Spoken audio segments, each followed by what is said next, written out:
Any station, any station. This is a cog deck engulfed, unable to control. Men trapped below. Fuel tanks ignited. God, the fire. Kaga reporting. Engines gone. Men in the water. Sharks. Oh my God, the sharks are... We need air cover.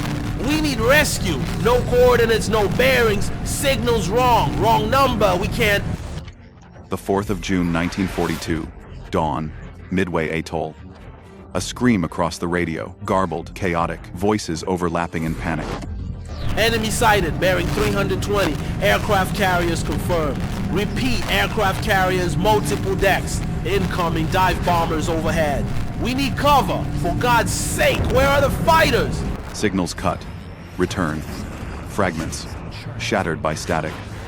We've lost contact. Coordinates unclear. Someone check the map. No, wait. Wrong signal, wrong grid. Pull back, pull back! Then silence. Heavy, crushing silence. The ocean at Midway stretched flat and endless, deceptively calm. A mirror of blue. A stage awaiting fire. Beneath that surface, steel hulls, trembling hearts, and the weight of nations. 4 Japanese carriers, the pride of the Imperial Navy, moved forward like floating fortresses. Akagi, Kaga, Soryu, Hiryu, a wall of firepower. On them rested the dream of breaking American resolve to destroy, in one strike, the last fragile hope. Opposite them, scattered and fragile, the U.S. Pacific Fleet, Yorktown, hastily repaired from Coral Sea, Enterprise, Hornet. Thin defenses stretched across an ocean too vast to guard. Midway itself, a small atoll of sand, guns, and trembling men, stood like a lonely bone in the throat of the Pacific. The air was tense. Every man felt it. A storm was coming. On the decks, sailors prepared. Bombs rolled across steel with metallic clangs. Fuel lines hissed as aviation gas poured into the bellies of waiting aircraft. The smell burned throats. Sweat stung eyes. Hands shook. A young pilot watched the horizon.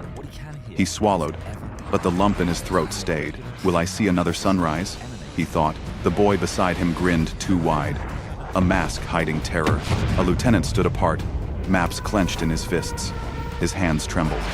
A number, a single coordinate, refused to leave his mind. Is it right? Did we mark the grid correctly? His heartbeat drummed louder than the engines. The mistake, small, almost invisible, was already there. Buried, waiting to grow teeth. The sea breeze whispered. Officers barked orders. Ropes strained. Propellers coughed and roared. A chorus of engines rose like thunder. Men squinted into the rising Sunday sweat, mixed with salt spray. Hearts hammered. It was the stillness before lightning strikes. The second of breath before lungs fill with water. American codebreakers had given warning. They had cracked enough of Japan's signals to predict this moment.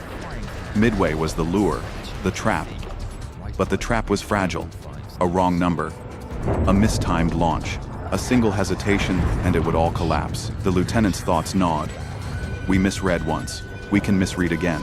He had seen the signal, hurried, passed it forward. No time to double-check. No time to breathe. Now the whole fleet sailed blind on numbers that might be wrong. He looked at the boy beside him. Too young, too eager. The boy would never know if the mistake came from him, but he would feel it, with fire. The sky glowed pale orange. Light crept across the waves. Japanese crews moved with mechanical precision.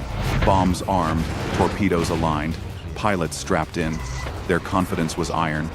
They had crushed Pearl Harbor. They had struck fear across the Pacific. Now Midway would fall. On Midway itself, Marines crouched in bunkers of coral and sandbags. Their mouths were dry. Their fingers dug into rifle grips slick with sweat. Planes waited on the airstrip, engines ready, pilots silent. Some prayed. Some cursed.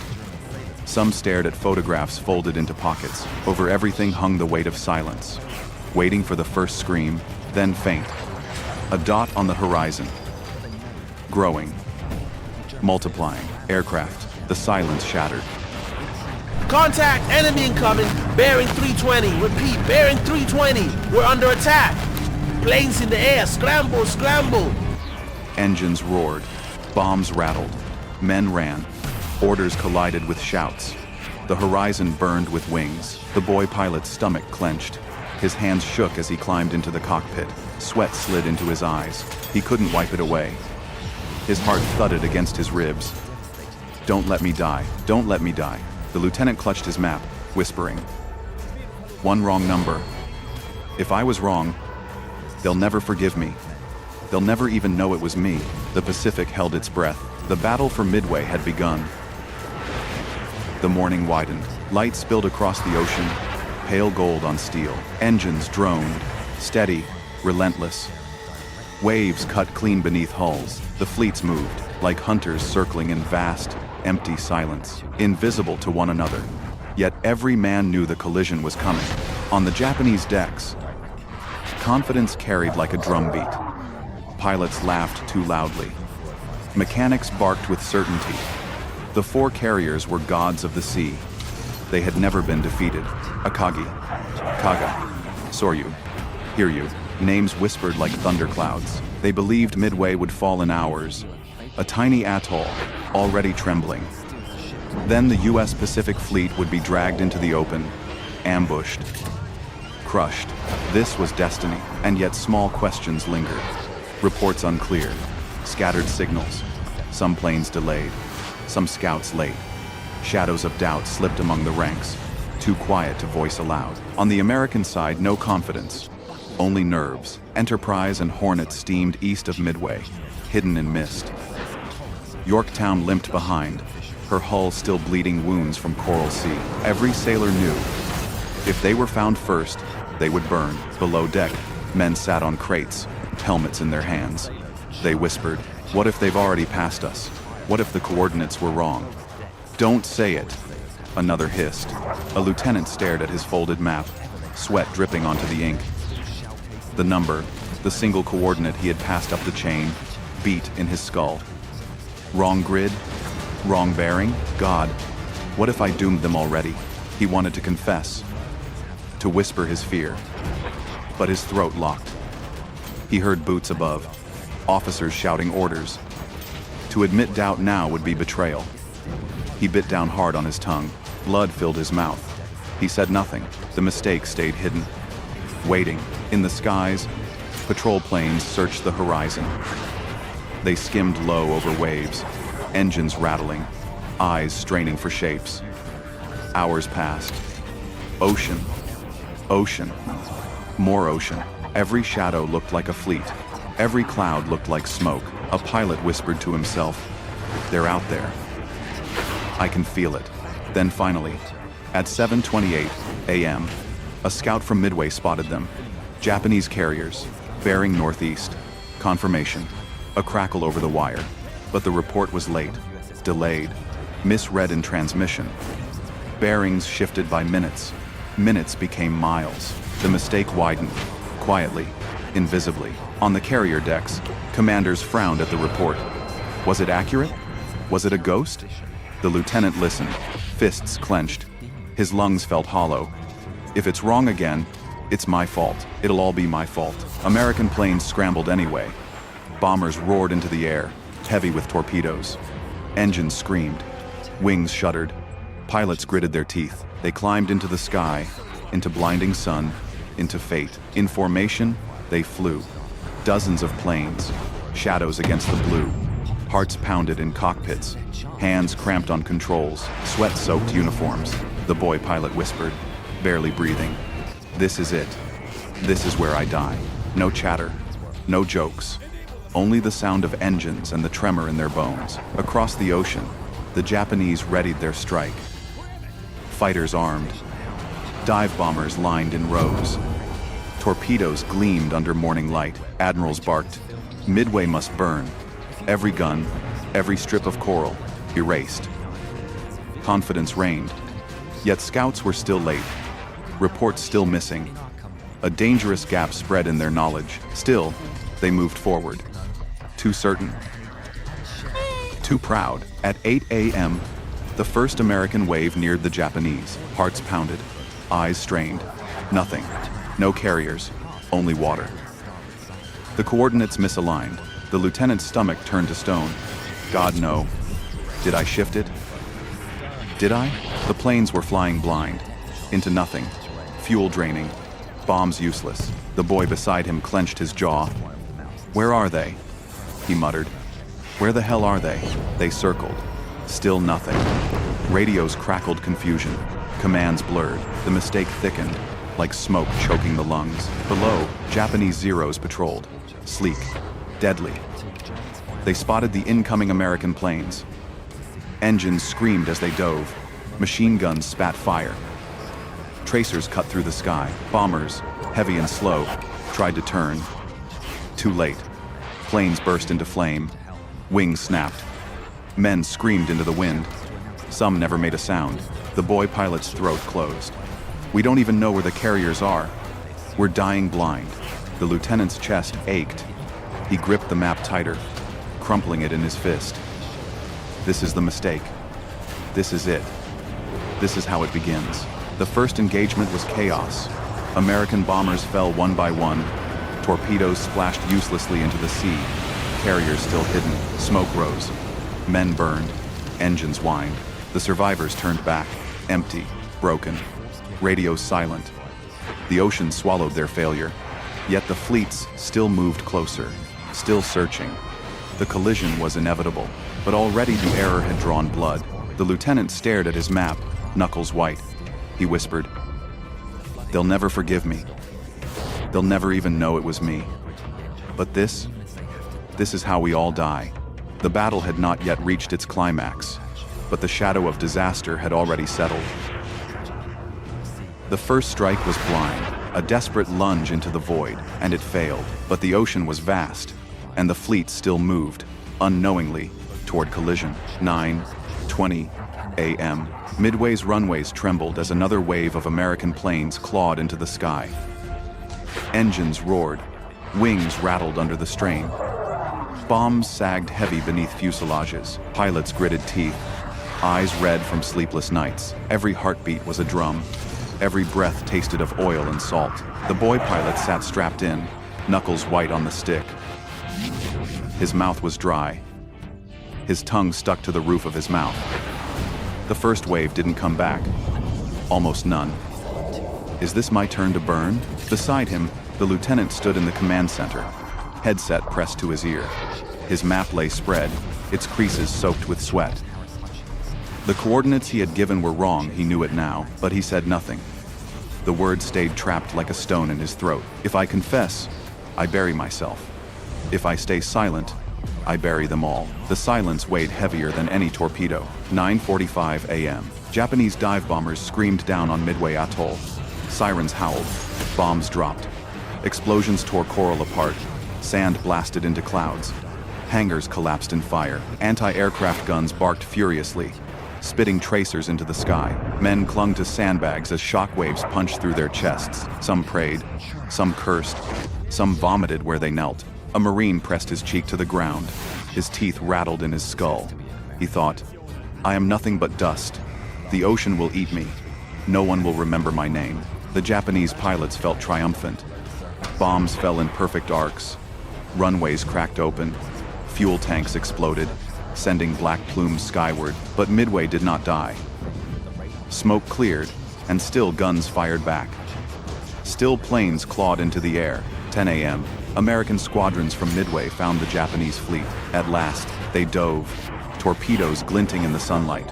Hearts pounded, voices screamed in cockpits. But Zero fighters rose to meet them. Sleek predators, faster, sharper, hungrier. Machine guns stitched the air. Bombers crumpled like paper. Engines caught fire. Wings ripped apart. The boy pilot saw a torpedo plane ahead of him burst into flame. The canopy ripped open, one man leapt. A parachute blossomed, white against the sky, then shredded under gunfire. His body spun, tumbling into the sea. The boy gagged, his stomach clenched. That's how I'll go. Nothing but a body tumbling into the waves. Yet still they pressed forward. They dove low, dragging themselves into the teeth of enemy fire. Torpedoes released. Splashes erupted across the water mist. All missed. Not one carrier struck. 10:20 a.m. The lieutenant heard the reports. Failed torpedoes. Heavy losses. Coordinates still uncertain. He closed his eyes. The map blurred in his head. My error. My hands. They're all dying for a number I gave. He bit his lip until blood ran. Still, he said nothing. Above the fleet, the sky turned into a slaughterhouse. American bombers came in waves piecemeal, scattered, uncoordinated. The critical mistake had done its work.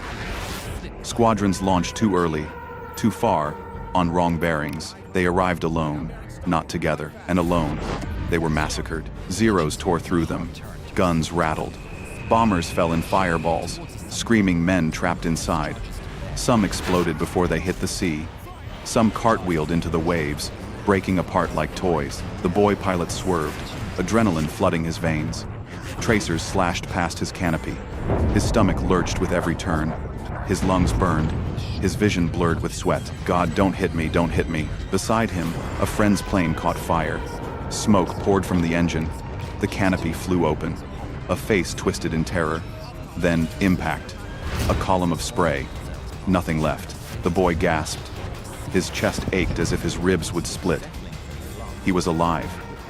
And then he wasn't. He was a face. And then nothing. 10:40 a.m. The Japanese carriers still floated untouched. Their decks buzzed with activity. Fighters refueled, rearmed. Bombers reloaded. Mechanics shouted above the roar of engines. Fuel hoses snaked across the steel. Torpedoes rolled on carts. The air stank of oil, sweat, gasoline. A ticking bomb of fuel and steel. And still, they were confident. The Americans had wasted themselves. Nothing could touch them now, but hidden inside that confidence was danger. Every extra minute the Japanese rearmed, bombs and fuel piling on decks, was a spark waiting for flame. 11 a.m. Another American squadron approached. Scattered, exhausted, torpedoes again. They dove low, crawling toward the carriers. Zeros swooped down, merciless. The torpedo planes fell, one after another, shredded by machine guns. Not one hit, not one. The boy pilot could barely breathe. His hands shook on the stick. He whispered, "We're nothing but bodies feeding the ocean." The lieutenant in the command center bent over his map, his knuckles white. Every failed attack, every lost squadron, fed the fire in his chest. He wanted to scream, "I was wrong. The bearings were wrong." But the words stuck. To confess was death. To stay silent was massacre. And so, he stayed silent. The ocean boiled with wreckage. Oil slicks burned. Men clung to debris, screaming for rescue. Shadows of sharks circled. The sky reeked of gasoline and burning flesh. The Japanese laughed. Their decks gleamed with confidence. Midway would soon collapse. The U.S. fleet would fall. Victory seemed certain, but the critical mistake had done something strange. In scattering the American attacks, in forcing each wave to strike separately, it drew the Japanese into a pattern of overconfidence. Their decks grew crowded with bombs. Their crews stretched thin. And overhead unseen, another squadron approached. Dive bombers, high, silent, hunting. The climax was still to come. 11:20 a.m., high above the Pacific, dive bombers circled, unseen. The sun at their backs, their wings whispering against thin air. They had been late, lost, scattered, victims of wrong bearings, victims of the mistake. But now by chance, by persistence, they found the carriers below. 4 dark rectangles gliding across the blue. On those decks, chaos. Planes lined in rows, fuel lines stretched like veins, bombs and torpedoes stacked and waiting. A powder keg in sunlight. The squadron leader squinted, jaw tight. His throat burned from thirst. His eyes stung with salt. He whispered, "This is it. We don't come back from this." He tipped his plane into the dive. The boy pilot saw them first. From below, where he still circled aimlessly after his failed run, he saw shadows falling from the Sunday, thin black specks that grew and grew until they became steel predators shrieking downward. For a second, he couldn't breathe. His ribs locked. His skin went cold. God, it's us. It's all of us. They're diving straight into our lungs. On the carrier decks, men froze, heads tilted upward, a heartbeat of silence. Then sirens howled, orders screamed, hands clawed at bombs, hoses, planes. Too late. The first bomb struck Kaga, a blinding flash, A roar that shattered eardrums. Gasoline lines ruptured. Fire blossomed, white hot, rolling across deck plates. Bombs ignited where they... Saturday. Men vanished in clouds of flame.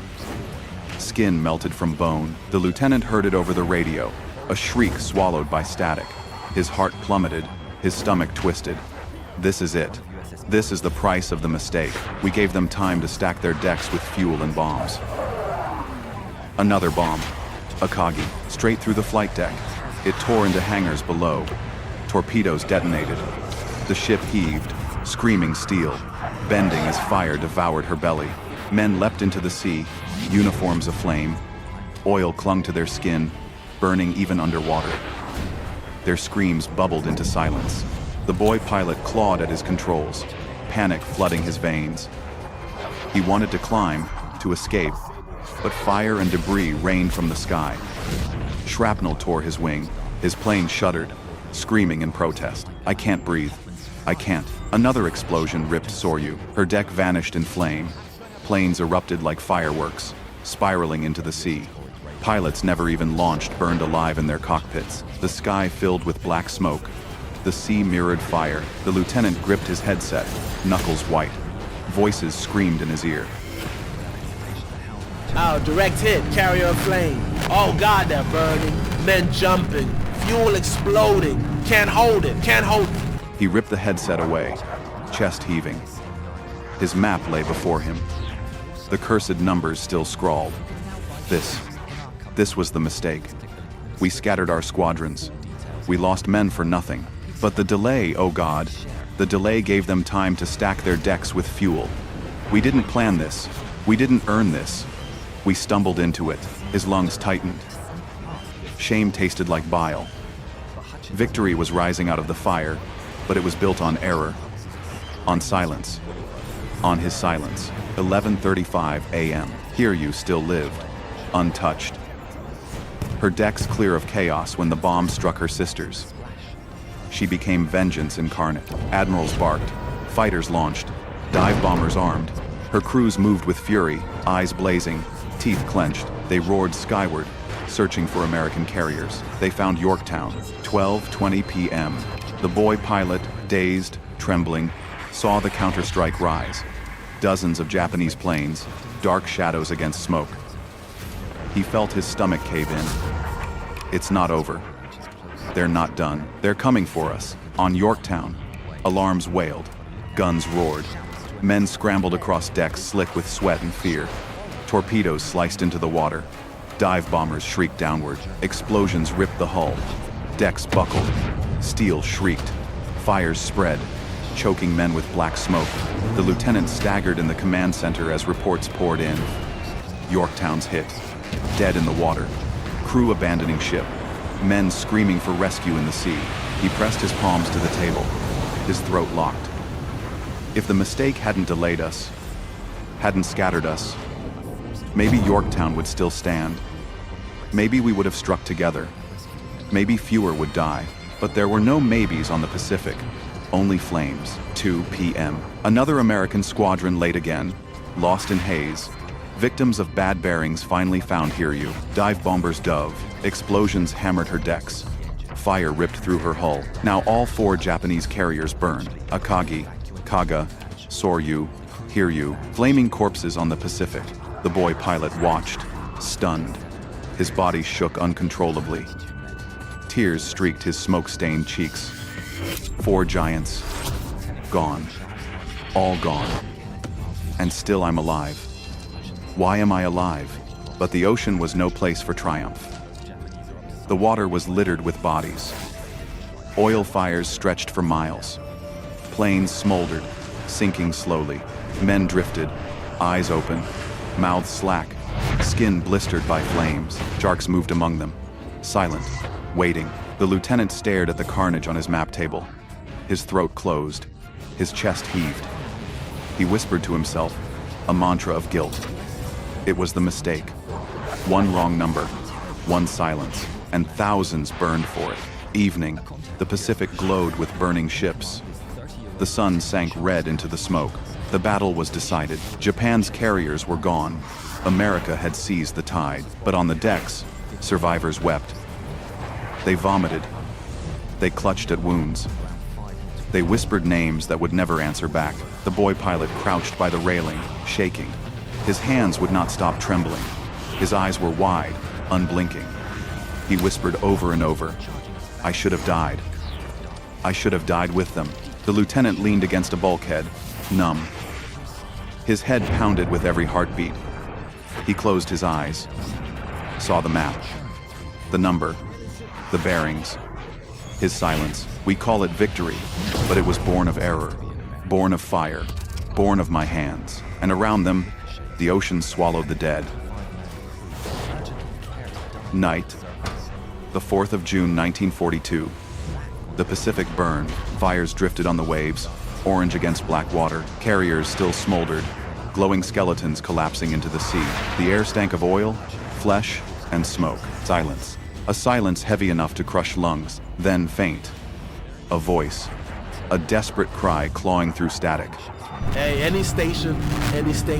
This is a cargo deck engulfed, unable to control. Men trapped below. Fuel tanks ignited. God, the fire. Another voice cut in, broken, frantic. Kaga reporting, engines gone. Men in the water, sharks. Oh my God, the sharks are... Overlap, chaos, voices screamed over each other. We need air cover.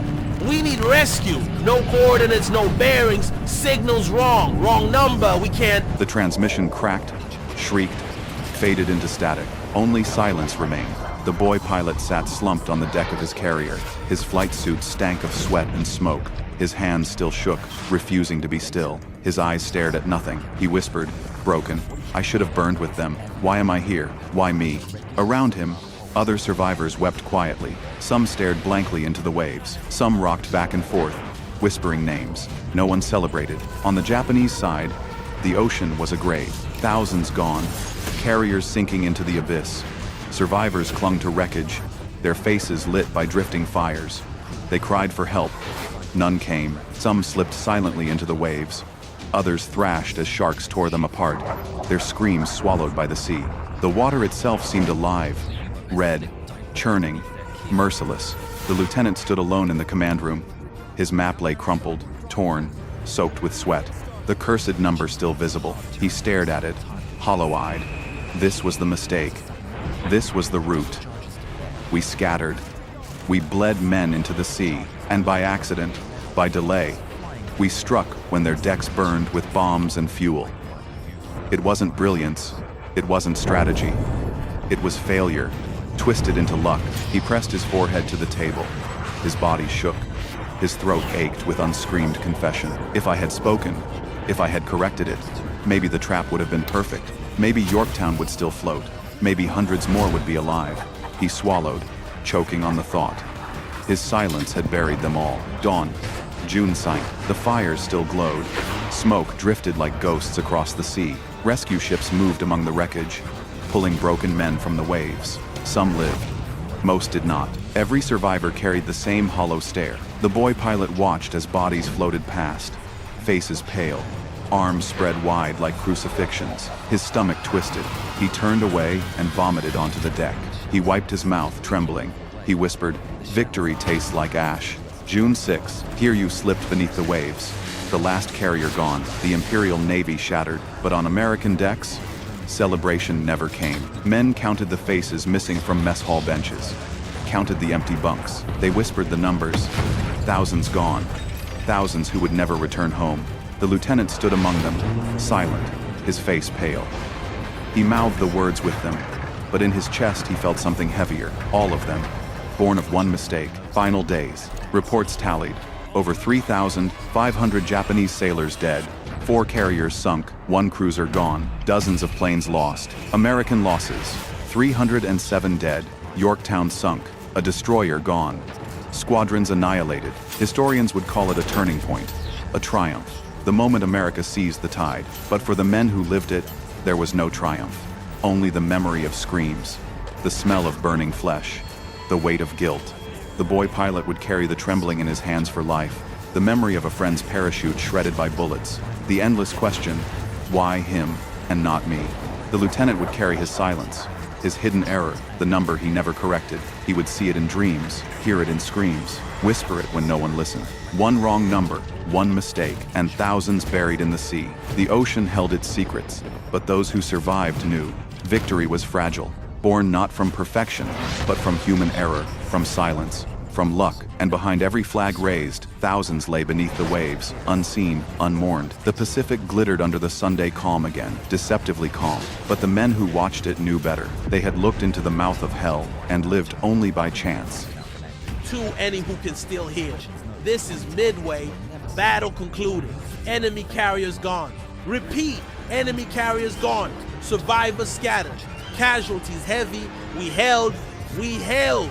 At what cost? God, at what cost? The signal cracked, faded, died, and the ocean swallowed the rest. The Battle of Midway became the turning point of the Pacific War. 4 Japanese carriers were destroyed, crippling the Imperial Navy. Yet behind the triumph lay a truth seldom spoken. It hinged not only on skill, but on mistakes, errors of calculation, hesitation, and silence. Thousands of lives were lost to one misstep, one wrong number. History remembers victory. The survivors remember only the fire, the screams, and the ocean's silence.